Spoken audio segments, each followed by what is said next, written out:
사랑하는 샘물 성도 여러분, 오늘도 이 아침에 여러분과 함께 말씀을 나누고 함께 기도하는 시간 가지도록 하겠습니다. 먼저 샘물의 기도를 하나님께 올려드리겠습니다. 먼저 새날을 허락하신 주님께 감사의 기도를 드립니다. 주님의 사랑과 긍휼이 아침마다 새롭고 주님의 신실이 큽니다. 하나님께서 내 아버지 되시고 가정과 교회의 주인 되어 주시니 감사드립니다. 오늘도 신실하신 주님께서 우리를 먹이시고 우리를 안전하게 돌보심을 믿고 감사와 찬양을 올려드립니다. 아멘. 사랑이 많으신 주님께 가정을 맡겨드립니다. 여호와를 경외하는 자는 생명에 이르고 여호와를 경외하는 자는 부족함이 없다고 약속하신 주님, 나와 내 가족이 여호와를 경외하게 하소서. 주께서 맡기신 아들, 딸들을 주의 교훈과 훈계로 양육하고 자녀들은 부모를 공경함으로 약속의 복을 누리게 하소서. 자녀들의 학업과 진로를 인도하시고 믿음의 좋은 배우자를 만나게 하소서. 샘물 블레싱을 통해 하나님을 깊이 만나고 받은 은혜를 흘려보내는 복된 가정이 되게 하소서. 아멘. 채우시는 주님께 일터를 맡겨드립니다. 주 예수님, 우리에게 일터를 허락하시니 감사합니다. 오늘도 충성된 청지기 되어 큰 일이든 작은 일이든 모든 일을 주께 하듯 하게 하소서. 이 일터의 CEO는 하나님이십니다. 주어진 자리에서 주님의 보이지 않는 손을 의지함으로 성실하게 하시고 꼭 필요한 자, 직원들에게 인정받는 자 되게 하소서. 분주한 업무 가운데서도 내 영혼을 보호해 주시고 일의 즐거움과 보람을 누리게 하소서. 아멘.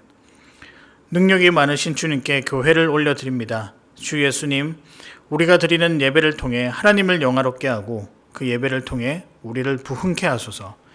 샘물교회가 지역사회의 좋은 친구가 되어 목마른 자, 병든 자, 마음이 상한 자들을 위로하고 치료함으로 세상으로부터 칭송받는 교회가 되게 하소서.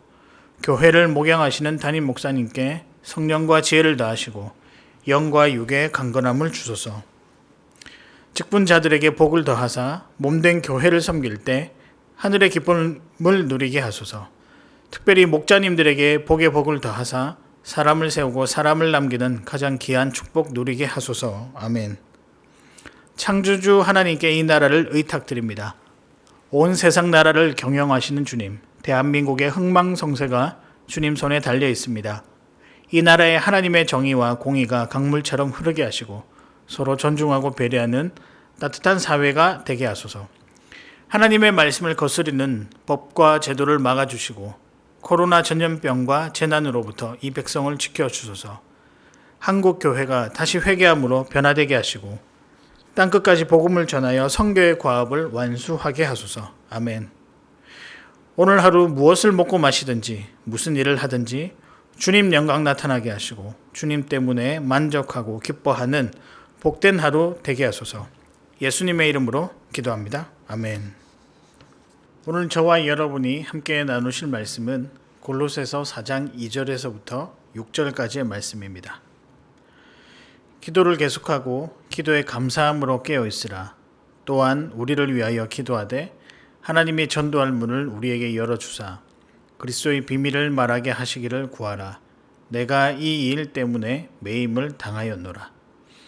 그리하면 내가 마땅히 할 말로써 이 비밀을 나타내리라. 외인에게 대하여는 지혜로 행하여 세월을 아끼라. 너희 말을 항상 은혜 가운데서 소금으로 맛을 냄과 같이 하라. 그리하면 각 사람에게 마땅히 대답할 것을 알리라. 아멘. 오늘의 말씀은 기도에 관한 그런 내용입니다. 여러분과 저와 함께 읽은 골로새서 이 부분은 골로새서 마지막 부분이고요. 이 골로새 교회를 향한 바울의 마지막 당부를 여러 가지 기도 제목으로 함께 공유하면서 우리에게 기도할 것을 요구하고 있습니다. 이 기도 제목을 제가 보고 간절히 기도해야겠다. 만약에 내가 이런 교회 공동체의 기도 제목을 받았으면 정말 기도하지 아니할 수 없구나라는 생각이 들었습니다. 그런데 이 기도 제목이 우리 샘물교회를 향한 또 샘물 공동체를 향한 기도 제목이라고 생각을 하고 또 우리가 이 기도 제목을 유념히 살펴보아야 할 것입니다. 그래서 우리 샘물 성도님들이 간절히 기도하는 그런 기도의 시간이 되기를 바랍니다. 그렇다면 이 기도 제목을 받고 우리는 어떻게 기도해야 할까요? 이 기도 제목을 통한 기도를 향한 자세는 무엇일까? 우리 함께 세 가지를 통해 나누어 보도록 하겠습니다. 먼저입니다. 멈추지 말고 기도해야 합니다. 멈추지 말고 기도해 줄 것을 요청하고 있습니다. 기도 제목을 알고 한두 번 간절하게 기도하는 것이 아니라 그것을 마음에 품고 지속적으로 멈추지 않고 기도를 하는 것이 필요하다는 것입니다. 사랑하는 성도 여러분, 멈추지 않는 기도를 하실 수 있도록 성령님께 우리의 마음을 아뢰었으면 좋겠습니다. 오늘 본문에 보면 기도를 계속하고 라는 표현이 나옵니다. 바울이 성도님들에게 기도를 계속해 달라 이렇게 당부를 하고 있는데요. 기도 제목을 가지고 간절하게 또한 시간을 길게 또 반복적으로 기도해야 할 것도 요구를 하고 있지만 좀 더 나아가서 기도밖에는 답이 없다라는 의미를 이 표현을 들어서 사용하고 있습니다.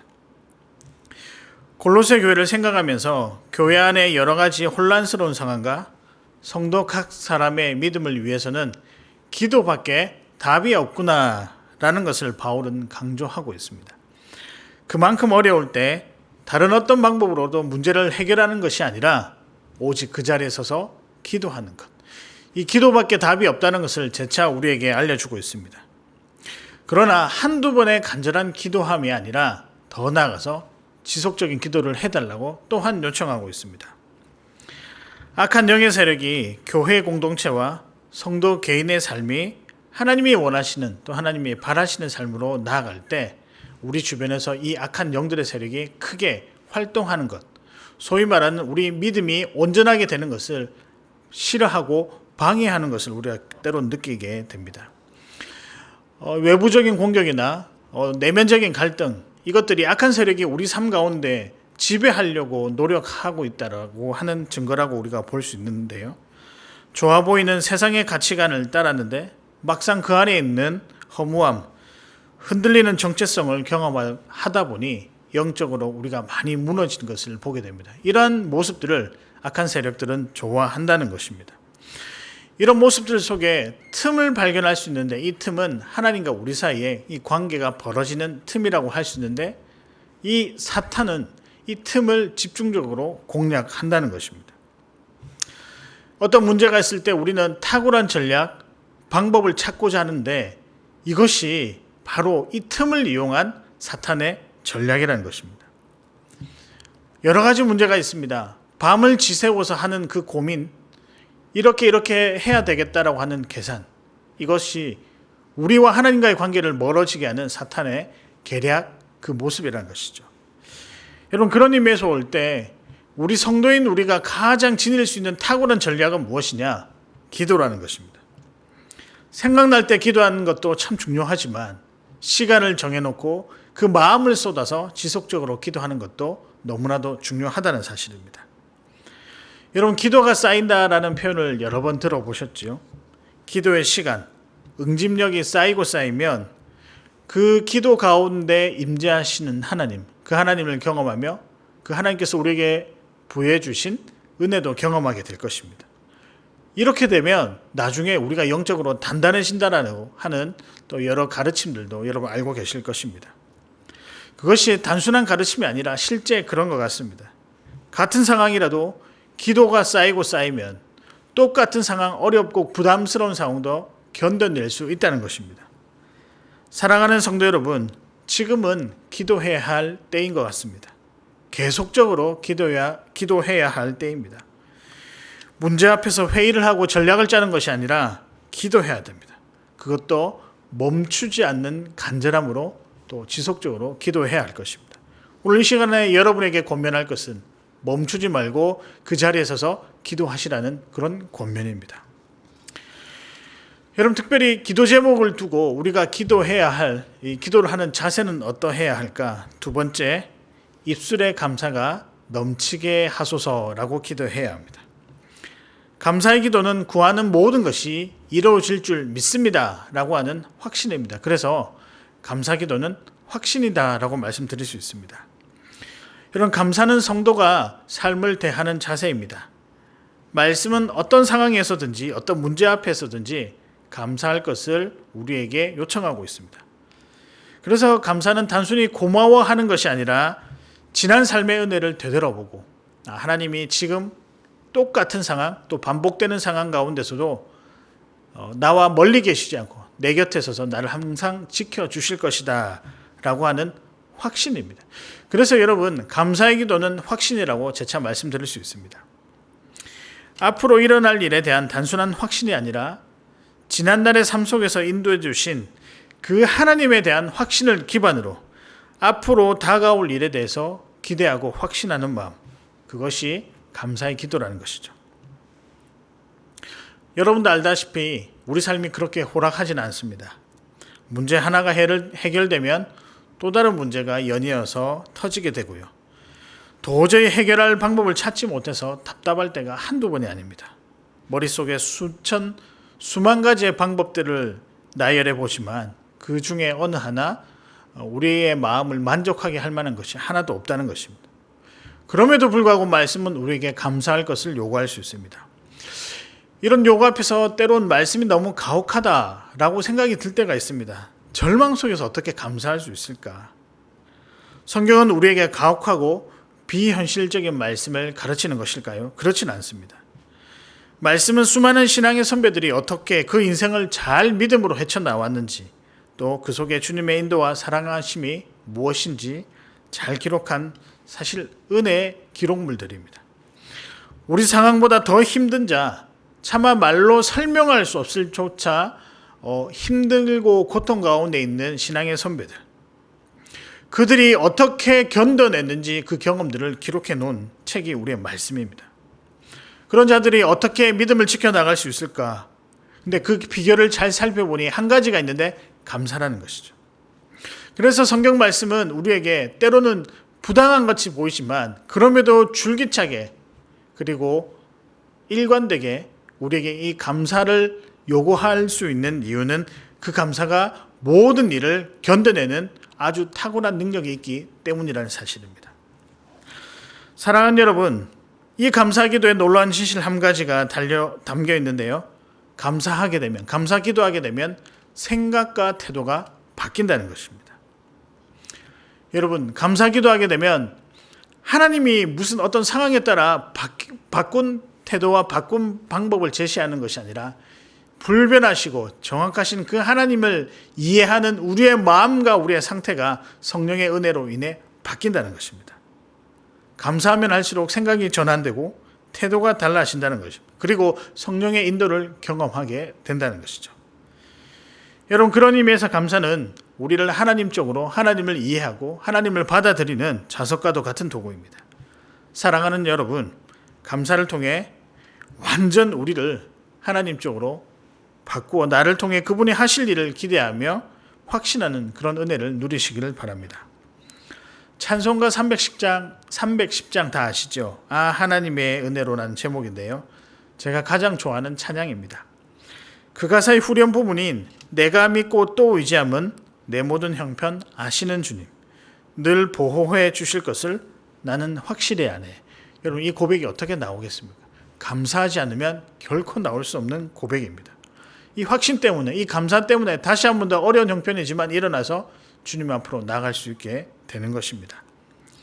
사랑하는 성도 여러분, 여러분의 입술에 감사가 넘치기를 바랍니다.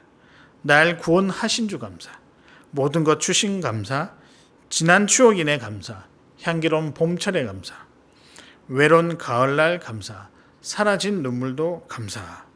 입술에 감사가 넘치는 여러분 되시기를 바랍니다. 마지막입니다. 기도 제목을 받은 우리들이 어떻게 기도해야 할까요? 기도를 향한 자세. 마지막은 복음이 멈추지 않도록 전도자들을 위해 기도해 주십시오라는 것입니다. 물론 이것은 기도의 자세라기보다는 우리가 간절한 마음으로 품고 기도해야 할 기도 제목이라고 생각을 합니다. 복음 전파를 위해 애쓰는 자들을 위해 특별히 여러분 기도 많이 해 주시기를 바랍니다. 바울의 당부입니다. 사랑하는 성도 여러분, 기도하실 때 복음이 많은 이들에게 열려 그들이 복음을 받고 그리스도의 비밀을 알아 천국문 앞에서 찬양하는 자들, 천국문 앞에서 환호하는 자들, 그런 자들이 될 수 있도록 여러분 기도 많이 부탁드립니다. 기도를 멈추지 않고 해야 하는 이유도 그 입술에 감사가 넘쳐야 하는 것도 사실 그 모든 것이 그리스도의 영광을 위한 그런 모습입니다.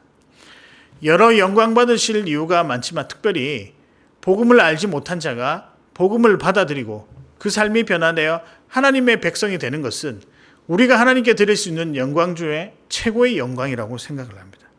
그래서 여러분 이 일을 위해 애쓰는 전도자들을 기억하시고 기도하시길 바랍니다. 복음 전도자들은 여러분들이 될 수도 있고요. 여러분의 목자, 목원, 그리고 교역자, 직분자 모든 성도가 사실 복음 전도자라고 할 수 있습니다. 여러분 주변 모든 성도들을 위해서 우리가 기도해야 하는데요. 특별히 이 일에 열심을 내야 하는 이유는 이 일이 우리의 사역이 아니라 하나님께서 간섭하시는, 하나님께서 인도하시는, 하나님께서 주관하시는 너무 귀한 사역이라는 것이기 때문입니다. 주님이 가장 좋아하고 기대하는 일은 한 영혼이 주께 돌아오는 길입니다. 여러분 그러나 이 일에 방해도 많고 어려움도 많습니다. 복음을 전하는 자가 힘이 들 수도 있고요. 복음을 받는 자도 완고한 마음으로 전하는 자들을 향해 힘들게 할 수도 있습니다. 그러나 기도가 쌓이고 강력한 기도가 지속적으로 뒷받침될 때 기적이 일어납니다. 신비한 체험만이 기적이 아니라 이성적이지만 그리고 논리적이지만 그리고 모두가 이해되지만 한 영혼이 복음을 받아들이고 그 복음 가운데 서서 내가 예수 그리스도의 자녀다, 백성이다라고 고백하는 그 일. 여러분 이것이 가장 큰 기적이라고 할 수 있겠습니다. 성령의 강력한 은혜가 이 일을 위해서 기도로부터 시작된다는 것. 그런 의미에서 우리 여러분들 복음 전도자를 위해 다시 한번 간절히 기도해 주시기를 바랍니다. 특히 기도를 부탁드리는 것이 있는데 아프간 순교의 열매가 사람을 세우는 일로 나타나며 사람을 남기는 사람들이 많이 생겨나는 이 사역 가운데 나타날 수 있도록 기도 부탁드립니다. 그래서 여러분 우리 교회 선교사도 많이 나왔으면 좋겠고요. 말씀 사역자들도 많이 생겨났으면 좋겠습니다. 헌신한 자들이 나왔으면 좋겠고요. 복음을 전하는 일에 열심히 목자들도 많이 나왔으면 좋겠습니다. 믿음의 귀한 본이 되는 장로님, 권사님들도 많이 나왔으면 좋겠습니다. 여러분 이 일들을 위해 기도해 주시기를 바랍니다. 날마다 복음을 전하며 그 일에 힘을 내는 순교의 후손들이 될 수 있도록 우리 교회에 사람을 남기는 아름다운 열매들이 많이 나타날 수 있도록 기도 부탁드립니다. 말씀을 정리합니다. 오늘의 말씀은 기도 제목입니다. 세 가지 기도 제목을 드립니다. 특별히 이 세 가지 기도 제목, 이 기도 제목을 드리실 때 단순한 기도 제목이 아니라 기도 제목을 받은 자들이 어떻게 기도해야 될지를 함께 고민하면서 여러분 기도하셨으면 좋겠습니다. 멈추지 말고 기도했으면 좋겠습니다. 한두 번 간절히 기도하는 것이 아니라 기억하고 끝까지 기도해 주시기를 바랍니다. 두 번째는 입술에 감사가 넘치는 기도를 했으면 좋겠습니다. 감사의 기도는 구하는 모든 일이 이루어질 줄 아는 확신의 기도입니다. 마지막입니다. 복음이 멈추지 않도록 전도자들을 위해 기도해 주시기를 바랍니다. 복음 전파를 위해 쓰는 자들을 위해 특별히 기도 부탁을 드립니다. 이것이 바울의 당부입니다. 기도는 행위가 아니라 능력입니다. 능력을 통해 하나님의 역사가 이루어집니다. 그래서 모든 역사의 뒤에는 그 일을 두고 기도한 귀한 기도의 동력자들이 있습니다. 특히 복음 전도자들을 위해 기도해 주시기를 바랍니다. 여러분의 기도가 우리 주님께서 귀하게 받을 것이며 그 간구대로 분명히 이루어지실 것입니다. 이 확신 가운데 살아가시고 오늘도 기도하시되 눈물로 기도하며 하나님을 붙들고 멈추지 않는 기도를 행하시는 우리 귀한 성도님들 되시기를 주님의 이름으로 축복합니다.